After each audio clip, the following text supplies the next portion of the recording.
फजर की नमाज के बाद मैं एक दिन गुजर रहा था, एक घर के सामने काफी लोग खड़े थे। मैंने पूछा क्या हुआ, तो कहने लगे कि फौतगी हो गई है। तो मैंने कहा कि उनका कोई बेटा नजर नहीं आ रहा। कहा तीनों बेटे तबलीग पे गए हुए हैं। मैंने कहा अच्छा, माँ की फिर अचानक तबीयत खराब हुई होगी, कोई हार्ट का मसला बन गया। कहा नहीं, माँ फालिज में मुब्तला थी। मैंने कहा फिर तो बहुत ज्यादती है कि माँ फालिज में मुब्तला और तीनों बेटे तबलीग पे गए। माँ को जरूरत है और बेटा जाके पीर के दरबार पे बैठा है। गौसे आजम भी हैं तो फैज नहीं मिलेगा। पहला मुर्शिद माँ है। मैं बार्सिलोना के एयरपोर्ट पे था, तो वहां कोई अपना हम जुबान मिल जाए बैरूनी दुनिया में तो बड़ा अच्छा लगता है।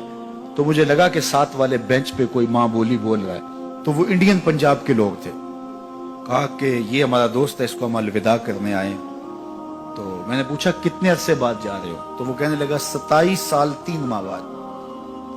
तो मुझे दिलचस्पी पैदा हुई, तो मैंने कहा कि इतना अरसा? कहा कि बस वो आया था और ऐसा उलझा, कागजात का मसला बन गया, तो अब अल्लाह ने बेहतरी किया तो अब जा रहा हूँ। जब आया था उन फवाने शबाब था और अब तो बुढ़ापा उतर रहा है।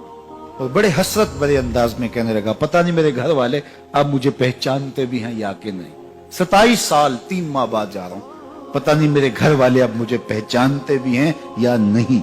मैंने कहा और कोई पहचाने या ना पहचाने, माँ कदमों की आहट से पहचान लेगी। ये मेरे पुत्र के पैरों की आवाज लगती है। तो वालिदैन की खिदमत करेंगे तो सरखुरू होंगे, माँ बाप की बेअदबी करेंगे तो कभी भी आप सरखुरू नहीं होंगे।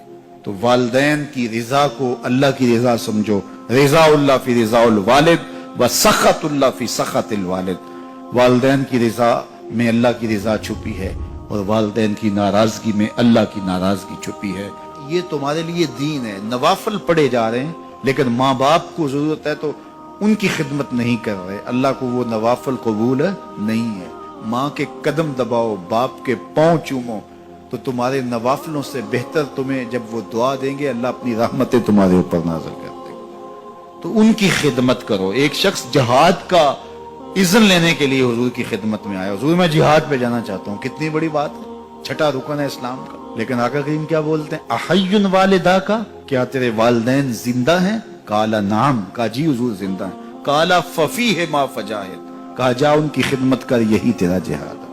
तो खुश नसीब वो हैं जो अपने माँ बाप की इज्जत करते हैं, उनके सामने अपने बाजू सुकेड़ के रखते हैं, उनके मामलात में, तर्ज जिंदगी में, उनके अंदाज़े मुआशरत में खुश रहते हैं और उन्हें राहत, आसानी और उनके लिए मोहब्बतें बिछाते हैं। तो अल्लाह ताला उनके लिए आसानियां पैदा करता है, रहमतें पैदा करता है। और अगर वालिदैन फौत हो गए हैं, इंतकाल कर गए हैं, तो आप कहें कि ये बातें हमने पहले सुनी होती तो बड़ा फायदा होता। अब तो वालिदैन इस दुनिया से जा चुके हैं, तो अब हम उनकी खिदमत कैसे कर सकते हैं? उनके लिए दुआ करें, उनकी रूह भी आपसे राजी हो जाए। उनके लिए जुमअतुल मुबारक के दिन सूरा यासीन पढ़े जाके उनकी कब्र पे, तो उनकी भी मग़फ़िरत हो जाएगी, आपकी भी मग़फ़िरत हो जाएगी। ये वालिदैन के साथ उसने सलूक का नतीजा है। वालिदैन की रिज़ा जोई हमेशा मलहूज रखो। जो खुश नसीब अपने वालिदैन को राजी रखे हुए हैं उन्हें मुबारक देता हूँ। और अगर बदकिस्मती से मेरे सुनने वालों, दोस्तों में, पीर भाइयों में, मिलने वालों में किसी के माँ बाप नाराज हैं, तो वो देर न करे, बहुत जल्द उनको राजी कर ले। उनकी रिजा तुम्हें दुनिया आखिरत की सरखुरियां और कामयाबियां नसीब करेगी। वो शख्स अपने वालिदैन के लिए रोजाना मग़फ़िरत की दुआ करे। वालिदैन जिंदा हों तब भी, फौत हो गए हों तब भी, इसमें कभी भी नागा न करे। सारी जिंदगी उसके रिस्क में बेबरकती नहीं आ सकती।